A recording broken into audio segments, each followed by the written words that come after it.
Halo Sobat Sehat semua, Assalamualaikum warahmatullahi wabarakatuh. Salam jumpa kembali dengan saya Sugito di channel Berbagi Sehat. Channel edukasi dan motivasi seputar asam lambung, GERD, anxiety psikosomatis berdasarkan pengalaman saya. Sebagai orang yang pernah menderita asam lambung, GERD, anxiety psikosomatis dalam waktu yang cukup lama. Dan alhamdulillah sekarang sudah sembuh. Harapan saya khususnya kepada teman-teman yang masih dalam penderitaan asam lambung, GERD, anxiety psikosomatis, setelah menonton video ini akan dapat tersugesti dan termotivasi untuk dapat cepat sembuh. Saya bisa sembuh, insya Allah teman-teman pasti juga bisa sembuh. Badai pasti berlalu. Baiklah teman-teman, pada kesempatan kali ini saya akan berbagi seputar asam lambung, GERD, anxiety psikosomatis dengan topik sedikit marah, sedikit tegang, begitu saja bikin kambuh. Baiklah teman-teman ya, sebelum saya lanjutkan tolong yang belum subscribe channel ini klik subscribe dan loncengnya supaya teman-teman tidak ketinggalan konten video-video berikutnya. Dan jika suka, klik like, selalu bagikan ke sosial media teman-teman. Semoga bermanfaat buat kita semua.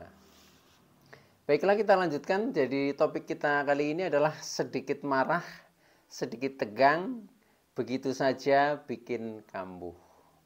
Teman-teman semua, penderitaan asam lambung, GERD, anxiety psikosomatis ya, itu memang mudah kambuh ya. Karena memang penyebabnya juga multifaktor atau banyak faktor. Bisa dari faktor makanan ya, contohnya kita makan makanan yang tidak tepat ya. Contohnya mungkin makanan yang terlalu pedas, terlalu asam, mungkin terlalu berlemak tinggi ya, atau terlalu banyak minuman kafein ya, atau mungkin banyak minuman alkohol. Nah itu pun bisa kambuh ya, itu karena faktor makanan. Tetapi lain daripada itu juga bisa kambuh disebabkan karena faktor aktivitas atau kegiatan kita. Contohnya ketika kita terlalu capek misalkan ya, kecapean misalkan karena kita beraktivitas di luar jam normal lah ya, berlebihan ya. Nah itu kadang juga memicu asam lambung untuk kambuh ya, baik itu kambuh secara apa ya, ya sederhana maupun yang kadang menjadi serius ya. Nah, oleh karena itu kita memang harus peka terhadap gejala-gejala yang sering muncul di dalam diri kita. Nah, terlebih dari itu ya, terlebih dari faktor mungkin disebabkan kambuh karena makanan, karena kegiatan yang berlebih atau over ya. Nah, ini uh, justru yang lebih kadang kita sulit menemukan, kita sadari itu dari faktor yang bersifat psikis ya. Yaitu contohnya sedikit marah ya, atau sedikit emosi ya, sedikit tegang, atau sedikit sedih ya tetapi berkepanjangan ya, atau kurang merasa mendapatkan kasih sayang dari orang-orang di sekitar kita misalkan. Itu pun bisa memicu ya, ketika di pikiran kita itu menjadikan beban ya, menjadikan beban sehingga menjadi tegang pikiran kita. Nah, sehingga akan direspon oleh lambung ya, asam lambung akhirnya naik sehingga terjadi GERD ya. GERD menimbulkan beberapa sensasi ya yang akhirnya memicu kecemasan kita ya, rasa cemas, rasa takut, rasa khawatir, rasa was-was ya, termasuk emosi ini menjadi naik juga ya, termasuk pikiran kita ini juga akan menjadi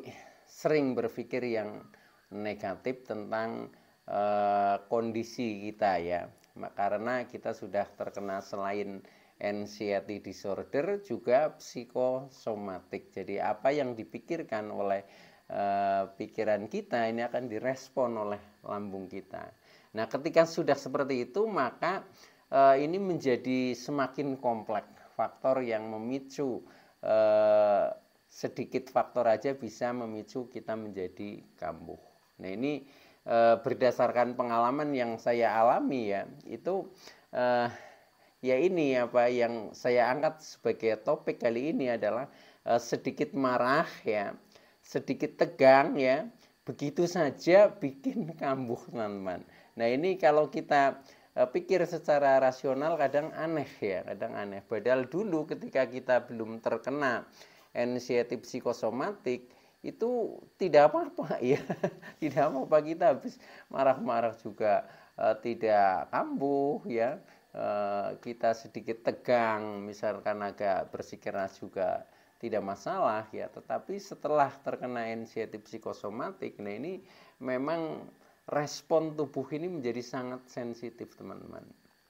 Nah oleh karena itu ya, dengan sedikit marah, tegang itu bisa bikin kambuh. Karena apa? Karena pada saat kita marah, pada saat kita tegang, pikiran juga akan menjadi tegang ya gitu. Nah karena pikiran tegang sehingga memicu ya, direspon oleh asam lambung kita menjadi naik, akhirnya terjadi GERD. Nah akhirnya menimbulkan banyak rasa atau banyak sensasi yang mungkin pusing-pusing ya, yang mungkin dada berdebar-debar, mungkin keliengan, mungkin terasa agak lemas, tidak bergairah dan lain sebagainya. Itu sampai perut kembung, begah, sembelit itu pun terasa ya. Nah ini artinya dari sedikit marah, dari sedikit tegang ini akan memicu untuk kambuh. Nah, oleh karena itu yang terpenting adalah bagaimana solusinya. Nah solusinya supaya tidak mudah marah, supaya tidak mudah tegang, ini memang banyak hal teman-teman. Nah solusinya antara lain ya, yang pertama ya, kita selalu bersyukur. Ini selalu bersyukur. Jadi kalau saya ya, ini mulai dari awal bangun pagi itu biasanya saya selalu menepuk dada sendiri dan mengatakan alhamdulillah saya bersyukur. Alhamdulillah saya bersyukur. Yang paling sederhana itu adalah alhamdulillah saya bersyukur masih diberi nafas ya. Masih diberi nafas, bisa bernafas dengan lega ya. Nah ini nikmat yang luar biasa. Nah itu kita syukuri. Termasuk syukur-syukur yang lain ya. Kita masih mendapat kesempatan untuk bisa beraktivitas, kita mendapat rezeki yang murah ya. Dan termasuk kita bisa mendapatkan kebahagiaan ya. Dan semuanya ya. Jadi ya, kalau bisa itu kita coba selalu kita renungkan ya, apa yang bisa kita syukuri dalam saat itu ya, dalam hari itu misalkan ya. Ini itu kita afirmasikan teman-teman. Dengan seperti itu nanti kita menjadi tidak mudah terpicu untuk marah ya, karena kita sudah mendapatkan beberapa kenikmatan dari Sang Pencipta tentunya ya. Nah itu yang pertama, jadi itu ya, selalu bersyukur. Nah kemudian yang kedua, supaya kita juga tidak mudah marah ya, tidak mudah tegang ya. Nah ini juga selalu bersabar ya. Selalu bersabar itu juga sabar itu tanpa batas teman-teman ya. Jadi kalau ada orang bilang ya sabar itu ada batasnya ya, itu artinya belum sabar ya. Jadi sabar, sobar ya, itu artinya luas. Luas itu tanpa batas teman-teman. Nah maka dari itu jadilah kita untuk selalu berlatih meningkatkan kesabaran ya. Karena apa? Karena dengan kita kurang sabar biasanya mudah memicu ketegangan. Ketegangan yang tidak kita sengaja, contohnya begini, ketika kita berkomunikasi dengan orang lain ya, kita sering beradu semacam argumentasi ya, yang sebenarnya tadinya tidak sengaja ya, tapi setelah dalam obrolan kadang seperti itu. Nah ketika kita sampai tegang ya, volumenya agak naik sedikit di dalam kita berkomunikasi, nah itu langsung ya, dulu pernah saya rasakan itu seperti itu, langsung berdebar-debar, nyeri di dada ya, nafas menjadi pendek ya, agak sesak, perut rasanya penuh, akhirnya menjadi lemas. Nah, itu karena ada sedikit ketegangan. Tetapi kalau kita selalu istilahnya kontrol diri ya, apalagi kita sudah paham bahwa untuk mengatasi hal itu kita harus selalu bersabar, nah maka biasanya akan terkendali ya. Jadi hal-hal seperti itu, seperti emosi menjadi marah, pikiran menjadi tegang, ini karena kita kadang kurang kontrol diri ya, sehingga kita dikuasai oleh pikiran ya.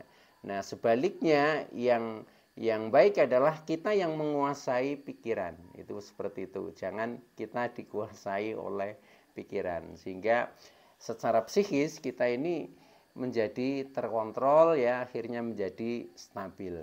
Begitu teman-teman ya. Nah kemudian solusi yang ketiga, kita selalu berusaha menerima apa adanya. Nah menerima apa adanya ini ya, menerima segala sesuatu yang mengenai diri kita ya.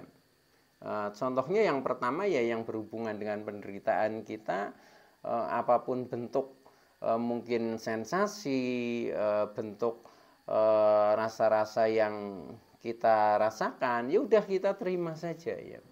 Kita terima apa adanya, karena ini adalah sebagai salah satu bentuk ujian ya, ujian dari Tuhan Allah yang Maha Kuasa ya, untuk mendewasakan diri kita supaya menjadi lebih baik dan akhirnya menjadi lebih bahagia. Ketika ujian itu sudah terlewati, nah maka kita akan dinaikkan derajatnya, nah akhirnya kita akan menjadi bahagia.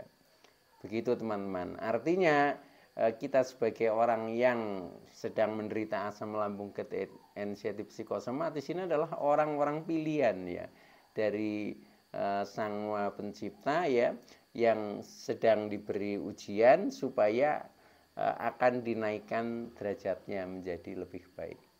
Begitu teman-teman ya. Jadi selalu kita ambil hikmahnya ya, ambil hikmahnya, kita resapi, kemudian kita terima, kita syukuri. Nah akhirnya nanti akan kembali kepada diri kita menjadi lebih baik dan akhirnya menjadi lebih bahagia.